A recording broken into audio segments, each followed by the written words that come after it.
Pay attention. That's what this video is about. Paying attention to what's going on. I'm fixing to bring you in here and show you how I just avoided a major catastrophe. All right, so we are here with this 3.4. We're in the final stages of putting everything back together. I put the timing cover back on. Then I came in and I was putting the intake back on, kind of eyeballing where all my electrical, vacuum, and all that stuff was going. And I said, well, before I get too deep in here and can't reach my spark plug wires, let's put them on while they're easy. Okay, when I put this front timing cover on, I noted that all three spark plug wire retainers were across the top of this timing cover. Well, I came back to put those spark plug wires on. This intake piece was on, and I noticed, where did these two go? I was in a hurry. I'm trying to button this all back up, get it to where I can crank it today. I noticed these were missing, so I looked around on the ground real good. I didn't see them anywhere, so I stopped and I said, surely one of those didn't go down inside that engine. I found one right here, right laying on top by this injector over here on this side by the injector rail, but I could not locate the other one. So I said, well, there's only one thing I got to do. I said, I've got to take this intake back off. It's just a handful of bolts, nothing to really getting it off. I just get it tacked on here. So let me get this out of the way and I'll show you. All right, so there is the first one that fell off. I was like, okay, all right, we've got it. And then that's when I decided to pull the intake off because I couldn't find the other one. I looked down in this first hole. Let me get my flashlight. Unfortunately, you can look down in there and see all the way to the valves. Hard to focus, but you can see.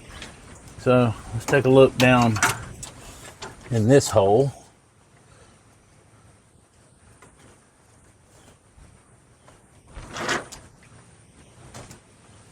And what is that right there? Can you see it? Yeah, it's that other spark plug connector retainer for the timing cover right there. All right, so I hadn't quite figured out yet how I'm going to get it up out of there. I tried some long needle nose that I don't have long enough here, just quite long enough. The wind has really picked up here in the last few minutes. We got stormy weather coming, but I digress. Anyway, I haven't quite figured out how to get down in there. My long, thin needle nose, I keep at work. I've got a couple other tricks I can try to get this out of here, but disaster has been on this part has been averted because at least I didn't crank this motor up with those still in there and just blow it off, that it was dropped somewhere down where I couldn't see it. It's a cautionary tale. If you know something's not right, slow down and figure out what's going on. This engine's we're very fortunate that you have a straight shot and you can see down into every cylinder, and I was able to find the missing pieces. When I figure out how I get it out of here, I'll show you what I did to get it out. I've got an idea I'm fixing to try, and we'll be back. Okay, this is my first attempt at reaching down in here. Let me grab my light real quick. I've got a nice long 1/4 inch extension, something I ain't got to worry about if I drop getting it down in there. And I got a little tacky grease. I've got some really tacky grease that I use. It almost grabbed it. Come on. There it is. There it is, right there, intact. I just used, knew it was real light, and I knew that this grease is really, really tacky. I've had it for over 20 years. This grease here worked when I worked at a coal handling facility. This grease at the time in the 90s was $5,000 a 55-gallon drum. It's some kind of super duper grease that they use to keep all the equipment and the pins on those buckets from seizing, handling all that coal. And we greased those units every 12 hours. They would come in, and we had about 50 or 60 grease points that we had to hit depending on the model of bucket loader we were working on. But super duper grease. I still got about half a coffee can of it left. Save the day here. All right, well, this is the Real World Garage, and I said from the very beginning when I started this channel, real world meant real honest. I always tell you when I make a mistake, this was my mistake, 100%. No two ways around it. No making excuses for it. The whole time I've been working on this engine, I've had those holes covered up. And only time I had uncovered them when I was getting ready to put this stuff back together. And I decided to go and put this cover on before I put that intake on. I thought I should go on ahead when I uncovered it. I should have put the intake on first, but I didn't. I changed up, just being in a hurry. And I put this cover on first. And, well, it bit me in the butt. Just got to be very careful, especially with this style of engine where your intake top is open and anything can fall down inside there, because apparently something else fell down in the very rear hole. I decided that since I had something fall in that hole that I would carefully go on and check all the rest of them just to make sure that I was in the clear. And guess what? I found another piece of plastic in the very rear hole. Probably, I'm thinking it came off of this connector right here. When I put that intake on there, I bumped it. All the little connectors on this engine are brittle and they break. And apparently when I put the intake on the top center plenum, I bumped it and that fell down in there and I did not see it. So take your time, pay attention to what's going on, try to avoid disaster. That little piece of plastic might not have hurt anything. Might, it's being a big might. You know, the only kind of mites I know of are the ones on a chicken's butt. So be careful, pay attention to what you're doing. When we come back, hopefully this thing will be running. All right, well, we've got it all back together and it runs, but we still got a small problem. Let me crank it up. I'll show you that it runs. Yeah, that's another problem. Outside driver door handle's broke.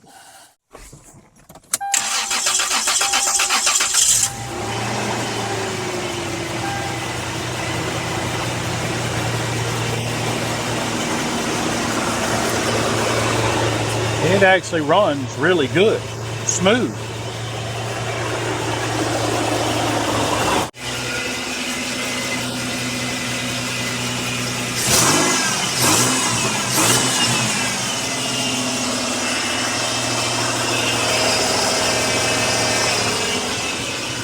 And I mean, it runs really good and really smooth. But the problem we seem to be having is that the longer you run it, temperature gets up to about halfway and it stabilizes. And then you start seeing bubbles coming out of the radiator and they don't stop. And then you get a hard knocking, like the exhaust is possibly getting into the cooling system. So we went and bought, we loan-a-tooled from O'Reilly's the Evertough combustion leak detector with the coolant dye. Never used one of these before. I guess there's a first time for everything. I've wanted to have one of these and I just haven't ever gotten one. So they make two different formulas, one for gasoline and one for diesel. And this one says it is for gasoline only. So that's the fluid that we have. It is blue. And if it detects that there are gases, combustion gases in the cooling system, it will turn this a green or yellow color. So let's get it set up. So just to lock that on there, I don't know if this cap comes off to fill or if I just need to, I guess I just need to pour it through that hole. There's a fill line right here on this leak detector.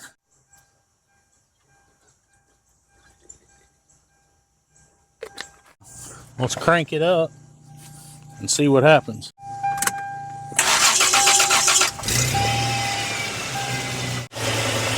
Hopefully you can hear me over the engine. It says that you should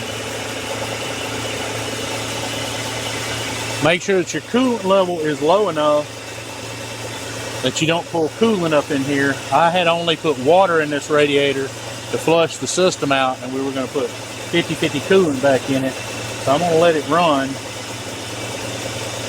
and come back up to temperature. I'm not going to make you sit here the whole time. When something starts happening, I'll bring you back in.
And just like that,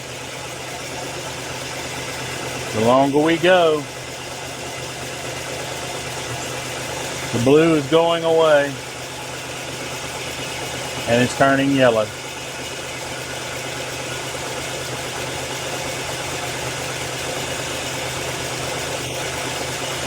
Wow.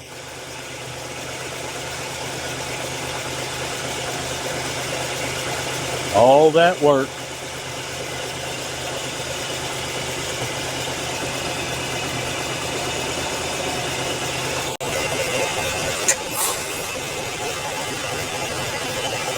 Wow, you see that?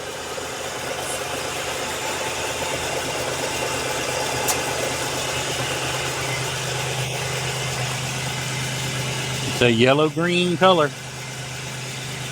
And look, starting to run out of daylight, but we can just see we went from that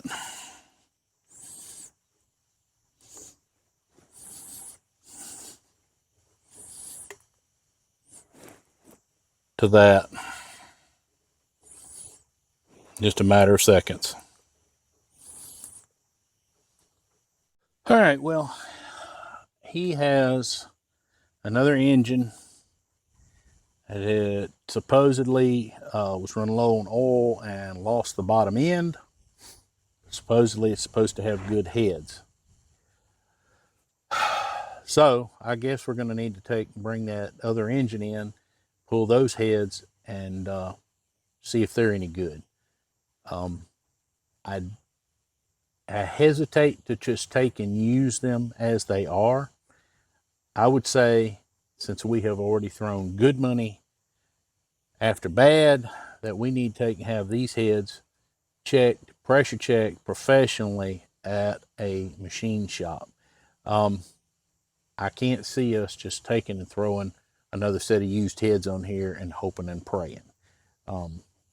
That's not what I'm going to do. Everything checked out on these heads. There were no obvious cracks. There was no obvious problems. We checked them with a straight edge, all the different angles with a 2,000ths feeler gauge. Everything was less, warpage was less probably than 1,000th. We never got a 2,000ths feeler gauge to go under at any point anywhere on these heads that are on this engine here. The only thing I can think is there was a crack somewhere that we just couldn't see. Cleaned all the combustion chambers. We looked at between all the valves where these are typically known to crack and didn't see anything. So this story is going to be continued just a little bit longer on the 1996 Toyota Tacoma. I didn't do a whole video series on it because this is my first time tearing one down, and to be honest, I didn't know anything about these engines. Now that I've torn them down, maybe I'll make some video on what I find going forward. So, all right, here you go. It's all tore down again, and here is the crack. How I missed it when I first had it tore down, I have no idea. But in a hurry, sometimes you will overlook things. You know what precipitated the beginning of this video? Almost overlooking something. Why don't you go watch another one? It's going to be coming on the screen right now.